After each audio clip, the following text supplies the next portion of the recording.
Alright guys, and welcome back to the channel, and today I will be giving you my full card predictions and full card breakdown for UFC 312 and from Sydney, Australia, and I absolutely cannot wait to get into it, and we're going to go ahead and jump right into the very first fight of the night at flyweight between Hun Sung Park and Yamayargal Tumendemberel. Big name there, and a fun fight here at flyweight.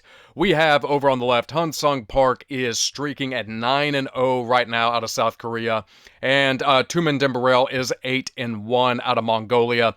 Hun Sung Park has been looking very impressive lately, coming off a win off of Shannon Ross by KO, and then before this, a handful of very solid submission wins. One over Sunguk Choi by rear naked choke. Before that, Topanomi Karam by submission rear naked choke, and then Yermea Seger by TKO punches. And he's just been looking very impressive, good stand-up, high-level jiu-jitsu. And Tumendemberel fought about a month ago, and he had a very somewhat interesting fight with Carlos Hernandez. He looked okay in that fight, nothing special, coming forward, decently paced striking, nothing, really stand out in the grappling or the jiu-jitsu or anything. But, Carlos Hernandez has been around for a while now. He was just able to outpace Tumendemberel on the feet and just outstrike him, had a good jab going, had some good combinations going, and he did pick up that split decision win. And in this fight, I am going to side with Hun Sung Park. I think that the streak here is just, I think it means a lot for this kid. I think that the jiu-jitsu game is high level, his striking is very solid, and I think he just has a very good potential to move up to 10-0, and I didn't see anything from Tumendemberel back a month ago that really impressed me, and I can see him easily getting behind in a fight on the feet because his striking is not very quick. He doesn't really, put a fast pace on you to really get that volume out there. And I think Hun Sung Park is just going to wind up, just outstriking him on the feet, probably out-grappling him. And I am going to pick Hun Sung Park by decision here. Alright, we are moving on up to the very next fight, which is Kevin Jousset versus Jonathan Micallef. And a very interesting fight here at welterweight. Kevin Jousset over here coming off a loss to Brian Battle. Hard TKO loss there. He was standing. Brian Battle just caught him with some combinations and TKO'd him. But before that, he was on a nice win streak, picking up a win against Kenan Song by unanimous decision, and then Kiefer Crosby. Jonathan Micallef, I believe he is debuting. Yes, he is. Coming off of Dana White's Contender Series with a very impressive submission triangle choke over Muhammad Otto. And the kid looked very impressive in that win. Very solid stuff coming off the Contender Series. He is 25 years old out of Australia, but he is coming against a very, very solid fighter in Kevin Jousset, who is out of France, but training, I believe, in City Kickboxing, yes, over in Auckland with Israel Adesanya, Robert Whitaker, and a handful, Dan Hooker, a handful of other excellent fighters. And, when I see a guy that is training out of City Kickboxing with some of the best in the world, Kai Kara France, Israel Adesanya, I mean, those guys are just killers. I am normally going to side with a fighter coming out of that gym. And even though Jonathan Micallef has looked impressive and had the good win on Dana White Contender Series, he does have a loss in that record from KO. And, I think in this fight, Kevin Jousset is just going to be the sharper striker on the feet. I think he's going to pick the better jabs, he's going to pick the better combinations, and he's just going to move better. And I think he is going to be a handful for Jonathan in this fight, and all that experience that he has training over at City Kickboxing, I mean, it's just going to help him out so much in this fight. And I think it'll be a good little back and forth scrap, but I think Kevin Jousset is just going to be the better technical fighter on the feet, and City Kickboxing produces some of the best technical strikers on the planet right now, and you can't get much better than that gym. I mean, just full of killers. So I am going to side with Kevin Jousset in this fight to pick up a unanimous 30-27 decision over Jonathan Micallef. All right, we are moving right along we are going up to Steele versus Rongzhu, and a very interesting fight at lightweight here. Over on the left, Steele is streaking at 7-0, 29 years old, versus the up-and-coming and actually coming off a loss, unfortunately, Rongzhu, but does have a handful of very impressive wins before that on the road to the UFC. But with his UFC debut, he did get TKO'd by Chris Padilla, by Dr. Stoppage, which is always unfortunate when you get a cut or some kind of injury. Normally it's by cut, but a very unfortunate there, and he is very young at 24 years old. And in this fight, I mean, Steele has looked very impressive so far. He has had a lot of knockout wins. Chasen Blair with a body shot KO. Before that, Alejandro Martinez by KO. And before that, Nico Echeverri by KO over in Fury. So the kid has had very impressive stand-up, looking very sharp, very powerful, very tactical on the feet. And Rongzhu coming off the loss to Chris Padilla, you know, like coming off a KO loss and his record sitting, you know, at 25-6 overall. You know, I think this is going to be a tough fight for Rongzhu. I think Steele is just going to be the faster fighter here. He's going to be more powerful. He's going to be more accurate. And I do see him clipping Rongzhu in this fight and TKOing him. I think he will land that precision sniper kill shot. And I am going to say that Steele winds up catching Rongzhu in the second round with a nasty shot, hurting him bad, dropping him, and TKOing him. So we are going to go with Steele by second round. Let me get to it. There we go. Second round TKO KO on this one. All right, we are blowing right past these early prelims and moving on up to the first female fight of the night, which is Wang versus Bruna Brasil. And a very interesting fight here because Bruna Brasil has been a little up and down lately. She is coming off the win over Molly McCann, you know, picking up the unanimous decision over her. But before that, you know, the loss to Luma Lukumbi, you know, kind of a tough loss there. And then picking up the win against Shauna Bannon. And Wang has come into the UFC with a lot of hype behind her and looked very, very impressive in her UFC debut. She had an incredible knockout against Victoria Leonardo, just caught her with a right hand, dropped her stiff. She was doing the Eddie Wineland riding the bike after Sean O'Malley KO on the ground, you know, trying to find where she was at, and she just looked very sharp. It's very rare to see women, especially at strawweight or flyweight, you know, have kind of one-punch KO power, and she looked very impressive. But then in her last fight, she had a unfortunate, highly unfortunate upset loss to Gabriel Fernandez. She was actually winning that fight. She was ahead in the fight, and then Gabriel Fernandez wound up, I think, hitting her with a shot, if I remember, hurting her, and then taking her down and getting the rear naked choke and pulling off that upset. So she is coming off a tough loss. And in this fight, I kind of went back and forth on it because Bruna Brasil is not bad. You know, she's pretty decent on the feet, pretty tough. And I think maybe she was KO'd. Yeah, she was KO'd by Denise Gomes. That was her one KO loss. And I kind of went back and forth on it in this because I do think Wang will be the better fighter here. I think she'll be the faster striker, the far more technical striker, and I think that she comfortably edges the striking throughout this entire fight. But I went back and forth on the finish as to whether she would actually KO Bruna Brasil or just completely outstrike her for 15 minutes. And I am going to go ahead in this fight and bank that Wang will catch Bruna Brasil with a big shot, and I think she catches her in the second round. I think the first round is going to be competitive.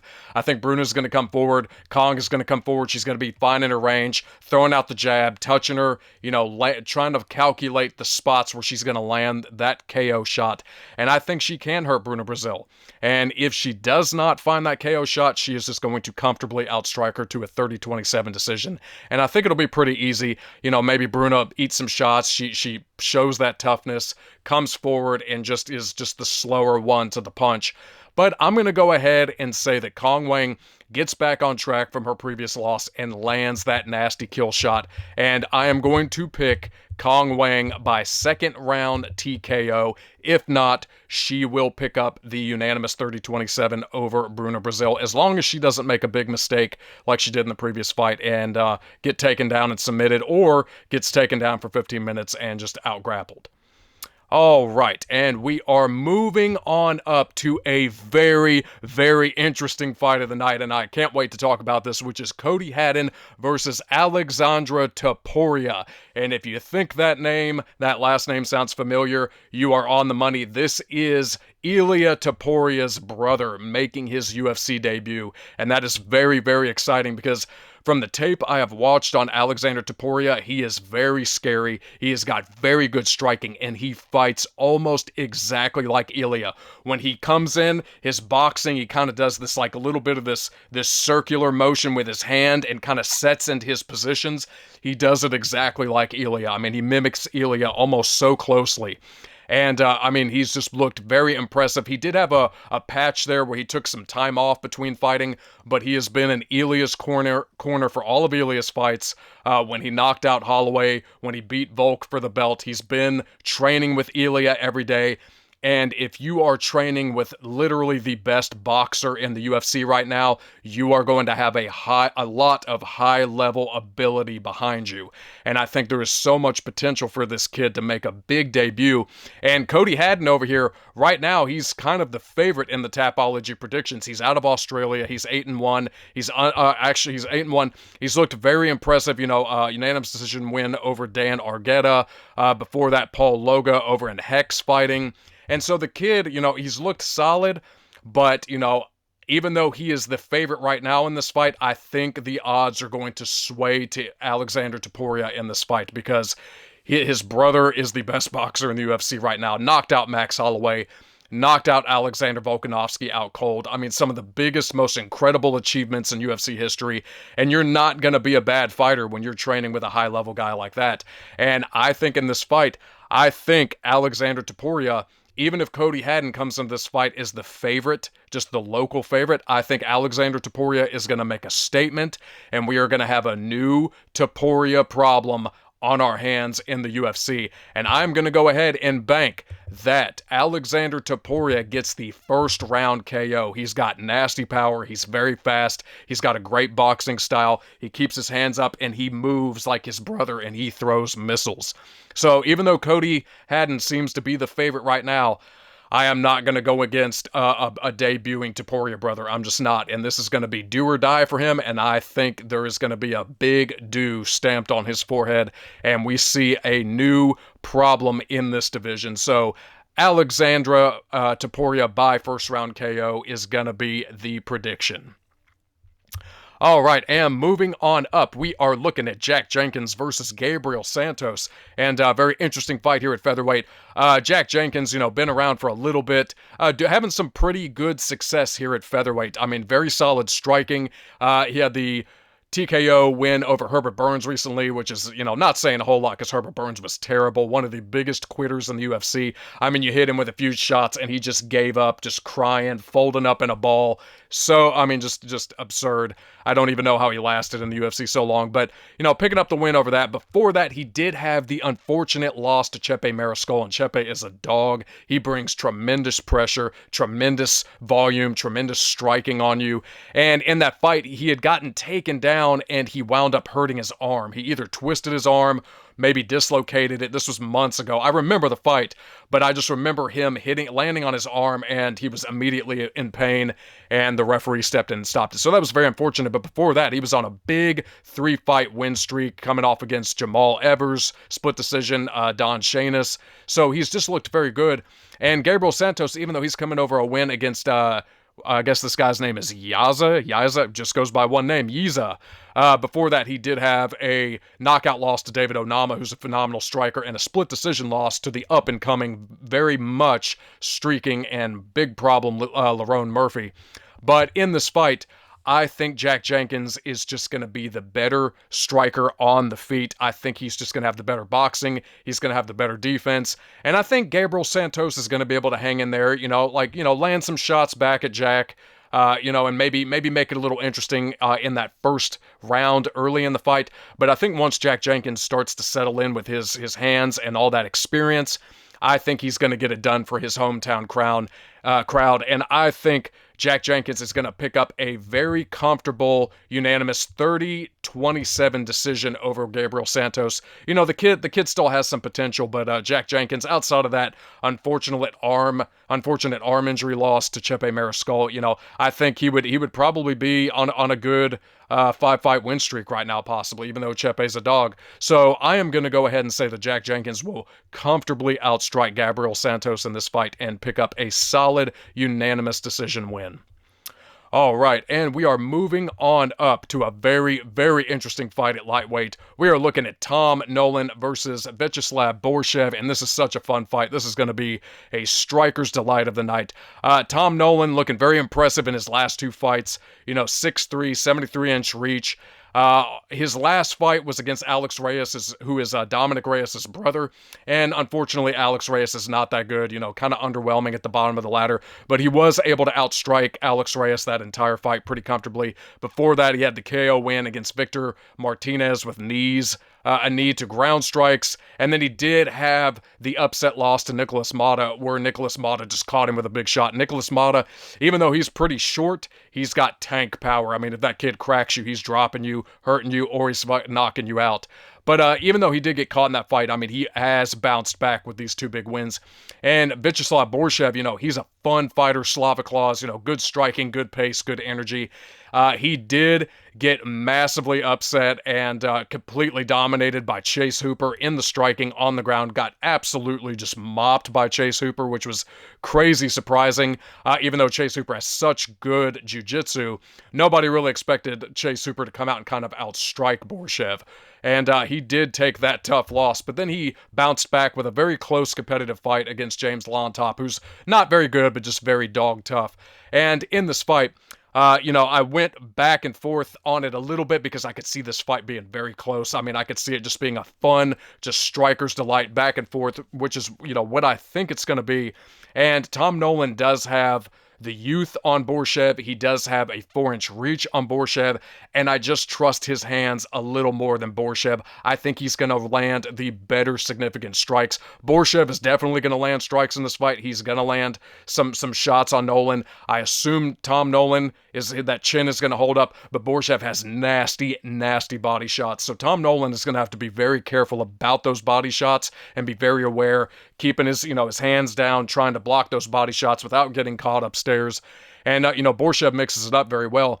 But I'm going to trust that Tom Nolan is just going to be the better, longer, more powerful striker, and he's going to do more damage to Borshchev. He's just going to have to protect that chin and protect that body. He can't let those ribs get chewed up, or he's going to wind up depleting the gas tank and getting TKO'd. But in this fight, I think it's going to be fun. I think it's going to be back and forth. But I think Tom Nolan is just the bigger, better striker here. And I'm going to pick Tom Nolan by decision. I think he will pick up a 29-28 unanimous decision. I think Borshchev will probably steal around on volume, maybe rip some nasty body shots, but I think Tom Nolan will settle in, find all the proper shots to do the significant damage, and I think he will get the tip of the hat on the judges' scorecards there. So we are going Tom Nolan by unanimous decision. And moving on up, we are looking at Quinlan Salkilld versus Anshel Jubli. And fun fight here at lightweight. Quinlan Salkilld on a massive, win streak here, coming off wins on Dana White's Contender Series against Gage Young. Before that, Dom Marfan by submission, rear naked choke, Brett Pastor by decision. And Anshel Jubli in his last fight, very unfortunate loss here. He was winning this fight. He was outstriking Mike Breeden, putting the pace, putting the hands on him, and then Mike Breeden threw his hands down and said, "Fuck this, let's go. You're not finishing me. I'm not losing this fight." And Mike Breeden got in his face and broke him. And it was the textbook definition of a comeback, break-a-fighter win, because Mike Breeden just got overwhelmed. Anshel Jubli got overwhelmed by Mike Breeden. Mike Breeden just came forward, ate his shots, and just started putting the pressure, putting the dog on him, and he just broke Jubli. Jubli literally wilted under the pressure, and he got TKO'd. So that loss that win just got taken right out of his hands from Mike Breeden, and Mike Breeden just was like, guess what? This is mine. I'm not taking it. And it was a really, really hard loss for him. But, in this fight, I went back and forth on this one because Quinlan Salkilld has looked, he's looked impressive on the Contender Series, and he's got good jiu-jitsu, he's got good grappling, and he's got pretty good striking. And I think this is kind of a tough fight because, like I said, Jubli was winning that fight up until Breeden just broke him. And I don't think Quinlan is the kind of fighter to turn around and start breaking you like that. So I could see a potential path where Jubli does win this fight with the better UFC experience. But I kind of went back and forth on it, and I am going to side with Quinlan Salkilld to get this win. And the finish is what was kind of messing with me because he does have good jiu-jitsu. He does have some submission wins, but he also has some decision wins. And his striking is pretty decent. He's got some pop, some power here and there. But I'm going to say that Quinlan Salkilld is going to win this fight. I'm just going to settle on a decision. He could wind up getting Jubli down. He could wind up taking his back and submitting him. Very high chance, good possibility there. But I think this is just going to be kind of a back and forth, very close fight, and Salkilld is just going to edge the striking, and I think he's going to get takedowns. So I think he will just drag the fight out with better grappling, better pop shot, striking, and I think he will pick up the decision here over Ansel Jubli. Moving on up to Jake Matthews and Francisco Prado here. Super interesting fight. I mean, Jake Matthews has been in the UFC for quite a while now. The kid is very solid. He's very well-rounded. He's got great striking. He's got great jiu-jitsu. But he has had some up and down performances, unfortunately. Coming off the very impressive win against Phil Rowe, that was a very tough 50-50 fight. I did predict that fight correctly. I had Jake Matthews by decision. Before that, losing to the up-and-coming streaking Michael Morales, who is just an absolute killer right now. Reminds me of a young, up-and-coming Anthony Rumble Johnson. And then before that, the win over Darius Flowers by submission. So he's very up and down, but his skills are very well-rounded. And even though Francisco Prado is coming off some losses to Daniel Selhuber and coming off a loss to Jamie Malarkey, which is not good because Jamie Malarkey is very bottom of the ladder. If Jamie Malarkey's beating you, you're going to struggle in the division. I think this is just a very easy pick. I am picking Jake Matthews by decision in this one. Jake Matthews is just, he's hard to put away. He's never really been finished as far as I know. I don't ever remember him getting knocked out by anybody. I don't think he has. And I think he's just going to be better in the grappling, he's going to be better in the cage control, and he's going to be better in the striking, and I think he'll just overwhelm Prado with it. And, Prado might have a little bit of success for a minute or so, but I think Jake Matthews is just, he's too tough. He's got great striking. He has knockout wins.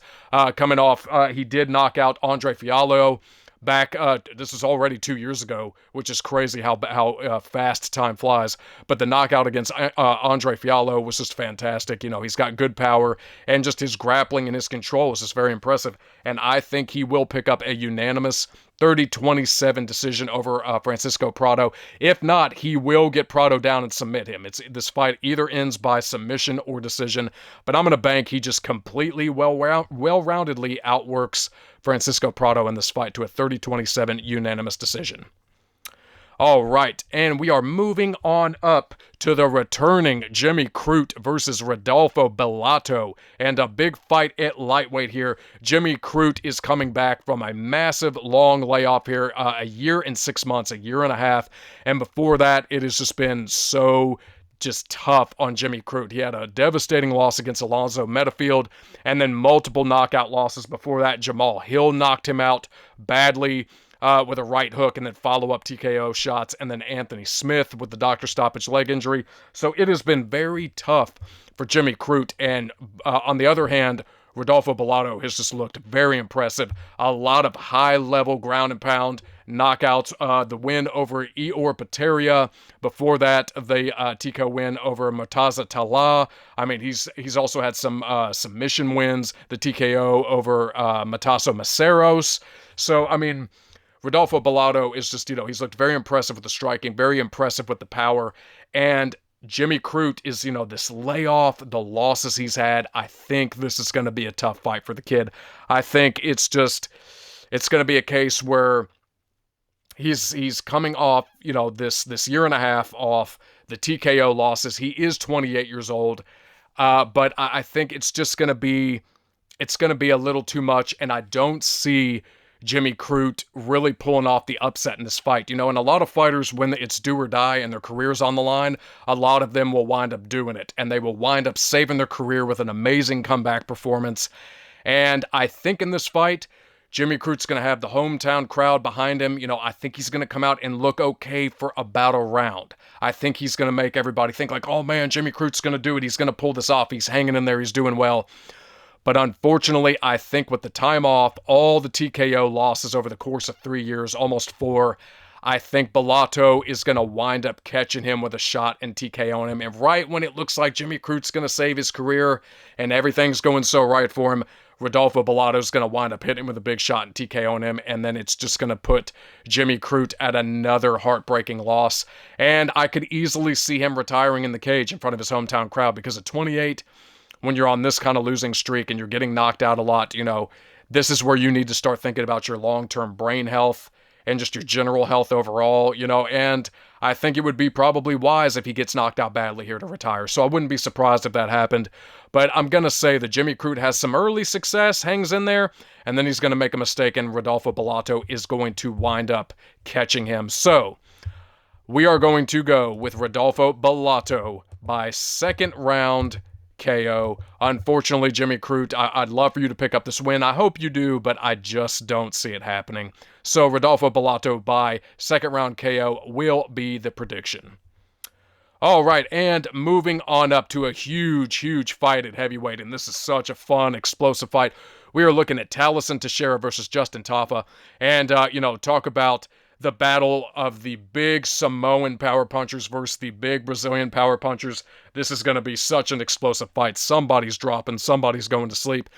And in this fight, you know, Justin Tafa is like the new age Mark Hunt. I mean, he has that absolute cannon power, one-touch death shot. You know, if he hits you one time, you're going to sleep. Historically, he's got a good chin, and he's just got scary power. You know, he is one-dimensional like a lot of Samoan heavyweight fighters are. They're pretty much just thick, stocky, tree stump type guys that have just one big punch.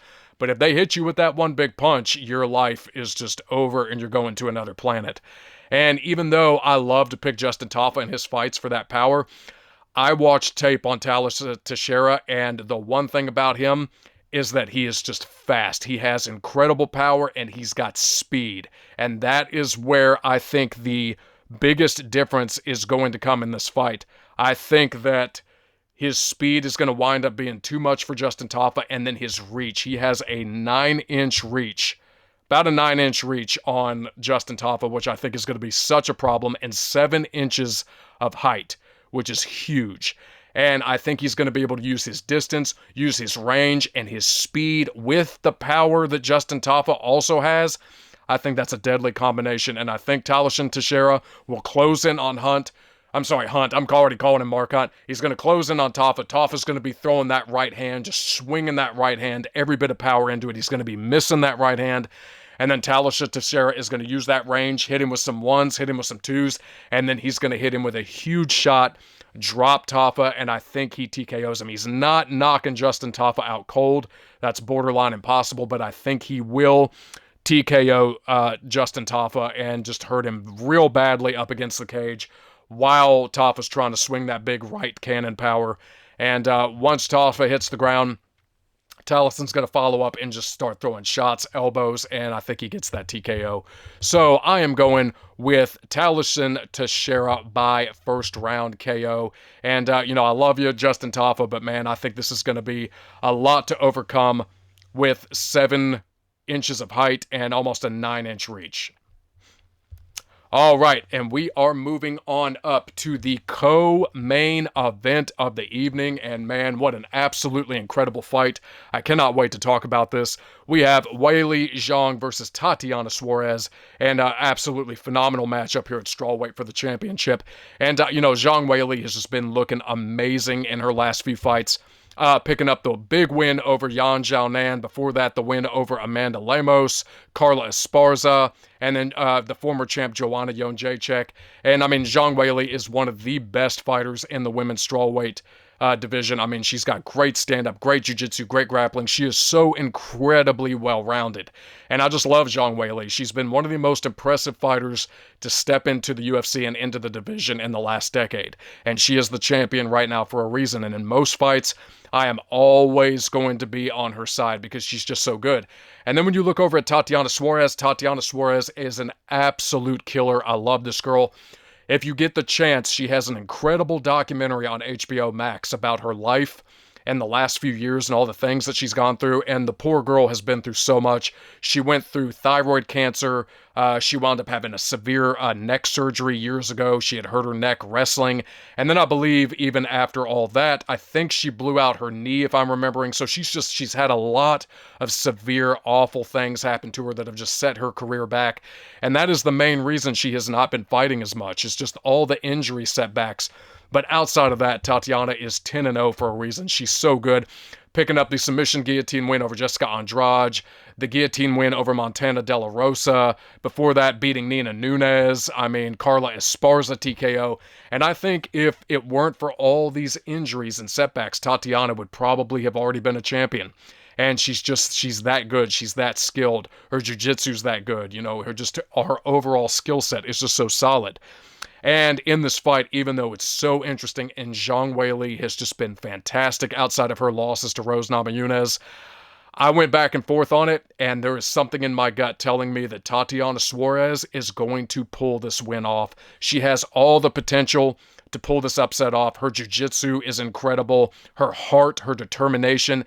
And I think with all the setbacks in her career from these injuries, I almost feel like this is her destiny. This is destiny, even though she has been chipping away at her career at a slower pace than anticipated and what she planned for. I think the stars are going to align for her to pull off the biggest win of her life when she has had so many setbacks. And I think this is going to be the universe just putting the belt on a plate for her and rewarding her for all the setbacks, everything that she's had to go through, and this impressive 10-fight win streak. And I think this is going to be such an interesting fight for the first 15 minutes. I mean, about 15 minutes. I think it's going to be back and forth. They're going to be landing strikes on each other. Zhang Weili is going to be moving.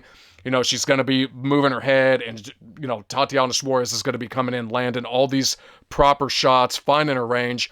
And I think as the fight goes, I think it's going to start to favor Tatiana Suarez. I think Zhang Weili is going to settle in, you know, in the early half of the fight, and it's going to be real interesting. They're going to be downloading each other, but I expect as the fight goes that Tatiana just builds momentum. It starts to shift in her favor, and the whole building's like, oh my God, Tatiana's outstriking her. Tatiana's putting the pressure on her. Tatiana's putting the pace on her. Oh my God, Tatiana's got her up against the cage. Tatiana took her down. I so see that happening in this fight.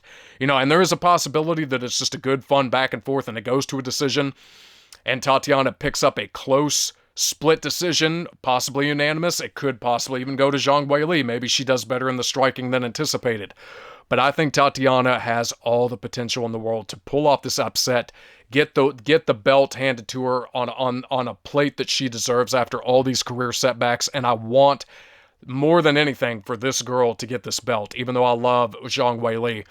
And I'm going to say that as the fight goes, the momentum shifts to Tatiana. She overwhelms Zhang Weili with her grappling. She gets her to the floor, and she locks up a submission. And I am going to say Tatiana Suarez submits Zhang Weili in the third round to become the new women's strawweight champion. And even though I hope it's kind of an incredible, just close fight, and maybe it goes all 5 rounds, I just think Tatiana is going to get this. I think she's going to pull this off, and I really hope she does with everything she's been through, and she more than deserves it. And we are going to go ahead and say Tatiana picks up the submission over Zhang Weili and pulls off the big shocker of the night. All right, and we are moving on up to our main event of the evening, and I absolutely cannot wait for this fight. An incredible rematch that we have presented before us, and we are looking at Dricus du Plessis versus Sean Strickland 2, one of the best fights that we could have possibly had back a few months ago. I mean, such an incredibly close fight. Sean Strickland is one of my favorite fighters. I love everything about the man. I love everything that he stands for. I love that he speaks his mind. I love that he doesn't give a shit about cancel culture. I love that he shits on people that, just cause all this nonsense in the world right now. And Sean Strickland's just such a fun guy, and he's a great fighter. He's one of the best boxers in the UFC. He's got fantastic striking, fantastic form, great shell, Philly defense, man. You want to talk about like one of the best strikers, and just when it comes to sparring, he's just an absolute animal in the gym, one of the best strikers at Extreme Couture, and Sean Strickland is just a handful to deal with on the feet. His striking, his pressure, his pace, his constantly coming forward, constantly just downloading you, following you, throwing shots, breaking you, and we saw what he did to Israel Adesanya over a year ago. And I picked him in that fight. I picked him for that upset, and he pulled it off. Almost knocked Izzy out.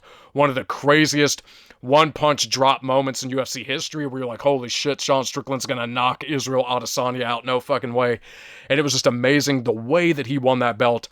And then he has the fight with Dricus, and it was such a close fight. So razor close. And in that fight, I thought Sean Strickland won the fight. I thought he outstruck Dricus du Plessis 3 rounds to 2, 48-47, and he did land the more damaging shots, but it was a razor close fight. And by the end of that fight, when it hit the judges' scorecards, I literally said to myself, I think Sean Strickland won this fight, but I think the judges are going to give it to Dricus, and here's why I think they were going to give it to Dricus is the takedowns, his ability to mix it up. And the one thing with Dricus du Plessis is that he is the most awkward striker I've ever seen in my life. And I saw somebody say this in a comment one time, and it is so true. Somebody said that Dricus du Plessis strikes like a gorilla on ice skates, and I was cracking up because that is the most accurate depiction of how Dricus du Plessis strikes. When he strikes, he is so top heavy. It's like he has all this weight in his shoulders, and he'll throw a punch and he's almost like off balance. He's kind of like dipping, and there's just like no light fluidity to his punching. Everything's very heavy. Everything's kind of like tilted. Everything's very kind of herky-jerky and off balance. But Dricus du Plessis finds a way to make it effective. His striking is, the best definition for it is that Dricus' striking is awkwardly effective. He hits you with weird punches from weird angles, with weird weighted shoulder shots, and he lands. And in that fight, even though Sean Strickland was the technical better boxer and landing the sharper combinations, the sharper jabs, popping him with the jab, Dricus du Plessis was stepping off to the side and throwing these gorilla on ice skate punches and it landing on Strickland. And then he started to mix in takedowns, and that was the difference maker in the fight. That is where I went, I think this is where the judges are going to give this to Dricus. He timed takedowns at the absolute appropriate moments to make that fight so close. And he had control time on the ground for a portion in some of those rounds. And I think that was the difference maker, his ability to mix it up. And that is what has me so worried in this fight, is that even though I love Sean Strickland, I think he will be the better striker in this fight as long as it's on the feet and as long as he doesn't eat too many gorilla on ice skate punches. He's going to have the cleaner technique. He's going to have the better jab. He's going to have the better defense. But I think Dricus is going to throw his timing off in this fight with these awkward punches, and then he's going to shoot takedowns, just like he did against Israel Adesanya.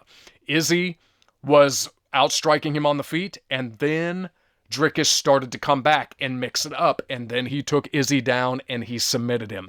And Dricus' ability to mix in these takedowns is what is getting him these wins. And even though I want to pick Sean Strickland so damn bad, and I hope he reclaims that belt, I think Dricus is just awkward enough on the feet, and his ability to mix it up in his takedowns are so hard to deal with. And if he didn't have the takedowns, I'd be picking Strickland all day to out-volume him, and the judges are going to go, yeah, I mean, he's eating a jab, he's getting outstruck cleanly, this is Sean's fight. But I think Dricus is going to land takedowns, he's going to mix it up, and that's what he was able to do in the first fight, and I think he's going to improve on that, and it's going to be even better in this fight. And I hate to do it, but I think Dricus du Plessis is going to win this fight by decision. I think his ability to mix it up, his grappling, and his awkward striking is going to get it done, and I think he's going to win another close fight. I think he's going to win the fight 48-47, 3-2. And I love you, Sean Strickland. I hope I'm wrong. I hope you get that belt back. But Dricus is an awkward enigma. He is an awkward puzzle. And I think the mix-up is going to get this done.